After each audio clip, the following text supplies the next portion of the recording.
جو آپ کا ٹین ایج گزرا ہے، جو آپ کی نئی عمر گزری ہے، نوخیزی کا جو مرحلہ آپ کا گزرا ہے، سوال یہ ہے کہ لوز کیریکٹر کی کوئی ایک بھی مثال، چھوٹی سی بھی مثال پیش کر سکتے ہو؟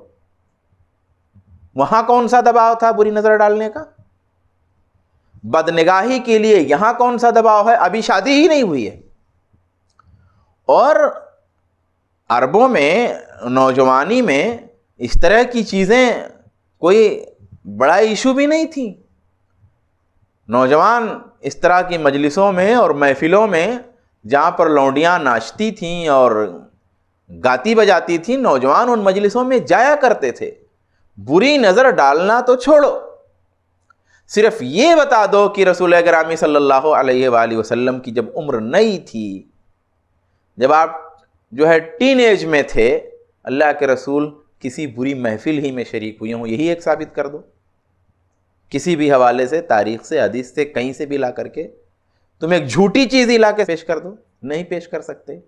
تب سوال یہ ہے کہ جب کوئی دباؤ نہیں تھا، تمہارے حساب سے بعد میں دباؤ آ گیا، تو جب کوئی دباؤ نہیں تھا، کوئی پریشر نہیں تھا، وہ مرحلہ جو آپ کا بالکل نئی نئی عمر کا گزرا ہے، اس مرحلے میں کیوں نہیں آپ نے بدنگاہی کی؟ اگر آپ اس مزاج کے تھے جیسا کہ تم لوگ بیان کرتے ہو، نہیں پیش کر سکتے۔ فَنَعُوذُ بِاللَّهِ مِن شُرُورِ أَنفُسِنَا وَمِن شُرُورِ أَنفُسِكُمْ۔ تیسرا پوائنٹ یہ ہے جو دوسرے پوائنٹ سے ہی جڑا ہوا ہے کہ آپ نے کبھی نہیں بدنگاہی کی، کبھی نہیں کہیں بری نظر آپ نے ڈالی۔ آپ کے پاس نظر ہی ایک تھی، وہ تھی پاکیزہ نظر۔ ہاں، آپ نے شادیاں کی اماں خدیجہ رضی اللہ تعالی عنہا کی وفات کے بعد۔ اب ان شادیوں کو اگر تم بری نظر کہتے ہو، بدنگاہی کہتے ہو، تو یہ اتنی گھٹیا چیز ہے کہ اس کو ذکر کرنے کی کوئی ضرورت نہیں ہے۔ چوتھا پوائنٹ یہ ہے کہ دباؤ سے کبھی حقیقی محبت نہیں پیدا ہو سکتی۔ دباؤ اگر ہوتا تو زندگی میں سیاسی محبت ہو سکتی تھی، زندگی میں گزارے والی محبت کا اظہار ہو سکتا تھا، اور ٹھیک ہے زندگی کٹ جاتی۔ لیکن جب دباؤ سے حقیقی محبت نہیں پیدا ہو سکتی، تو پھر وفات کے بعد، اماں خدیجہ کی وفات کے بعد، اماں خدیجہ سے رسول گرامی صلی اللہ علیہ وآلہ وسلم کی شدید محبت کیسے رہی؟ اتنی شدید محبت کیسے رہی کہ رسول گرامی صلی اللہ علیہ وآلہ وسلم کی زبان سے ان کا مسلسل ذکر سنتے رہنے کی وجہ سے آپ کی بعض بیویوں کو غیرت بھی آ جاتی تھی کہ ایک خاتون جن کی وفات کو زمانہ ہو گیا، جو بزرگ بھی تھیں، جو اب اس دنیا میں نہیں ہیں، اور اللہ کے رسول کے پاس کئی بیویاں ہیں، پھر بھی اللہ کے رسول صلی اللہ علیہ وسلم کو کیا ہو گیا ہے کہ مسلسل انہی کو یاد فرماتے رہتے ہیں؟ تو اگر دباؤ ہوتا اماں خدیجہ رضی اللہ تعالی عنہا کا رسول گرامی صلی اللہ علیہ وآلہ وسلم پر، تو وفات کے بعد محبت کی اتنی شدت نہیں رہتی۔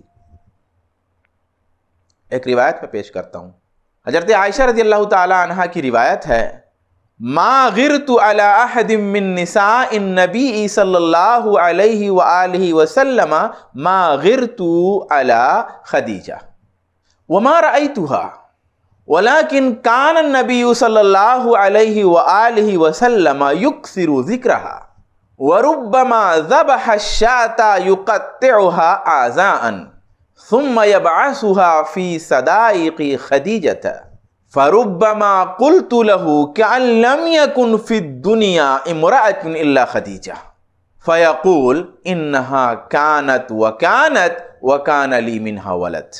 بخاری شریف کی روایت ہے، اماں عائشہ رضی اللہ تعالیٰ عنہ خود کہتی ہیں، اور اللہ کے رسول صلی اللہ علیہ وآلہ وسلم کی سب سے کم عمر بیوی، محبوب ترین بیوی تھیں، اور سب سے ذہین بیوی تھیں۔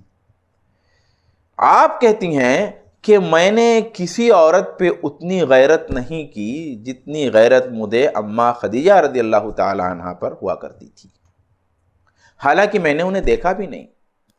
کہتی ہیں کہ حال یہ تھا کہ نبی صلی اللہ علیہ وآلہ وسلم کثرت سے ان کا ذکر خیر کیا کرتے تھے، اور معاملہ یہ تھا کہ نبی صلی اللہ علیہ وسلم جب کبھی کوئی بکری ذبح کرتے تو اس کے گوشت کے ٹکڑے کرتے اور پھر حضرت خدیجہ رضی اللہ تعالی عنہ کی سہیلیوں میں وہ گوشت بھجوایا کرتے تھے۔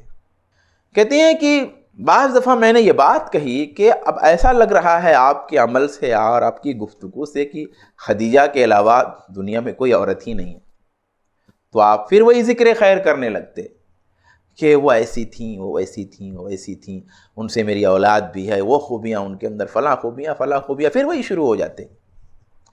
یہ شدید ترین محبت وفات کے بعد کیا دباؤ سے ہوتی ہے، اور اگر ایسی محبت دباؤ سے ہو تو سبحان اللہ، اس دباؤ پر قربان جائیں۔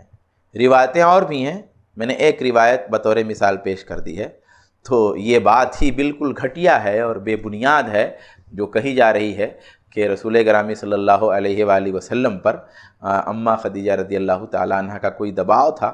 اماں خدیجہ رضی اللہ تعالی عنہ تو خود ہی رسول گرامی صلی اللہ علیہ وآلہ وسلم پر ہر طرح سے قربان تھیں، ہر طرح سے قربان تھیں۔ اللہ تبارک و تعالی سب لوگوں کو سچ سمجھنے کی اور اس پر عمل کرنے کی توفیق عطا فرمائے۔ والسلام علیکم ورحمۃ اللہ وبرکاتہ۔